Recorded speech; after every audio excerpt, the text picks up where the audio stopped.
Leibak Asida coronavirus na Nabadagi Fagatlakpagi Chang Khangwang Wangduna Chada 47.40 youre. Leibak asigi oina coronavirus COVID-19 na Nabadagi Fagatlakpagi Chang Wangduna Chada 47.40 youre haina kendragi haksel mantralay na fongdokre. Hojik fawbada laina asina Nabadagi Fagatlakpagi Chang asi nongmagi hengalagli haina kendragi mantri Dr. Harshvardhan na fongdokre.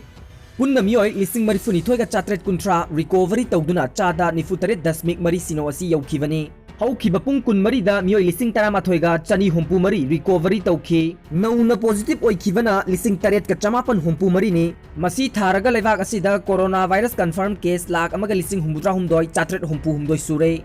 Haukiba pung kun marida miyoy chani ga humpu manga laina asina sikibaga loinana hojik fawbada laina asina siba miyoy lising mariga chamapan humudra mathoy yaure haina su haksel mantralay na fongdokli. Atopa paw amada chatliba pung kun mari asida Assam da miyoy chani ga kun positive oiduna apunba case lising amaga chama yaukre.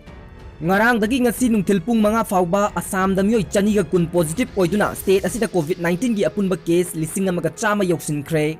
Apunba case asigi manungda active case samapan humpunipan recovery na chamaga kun mga amadi laikidaba na mari ni.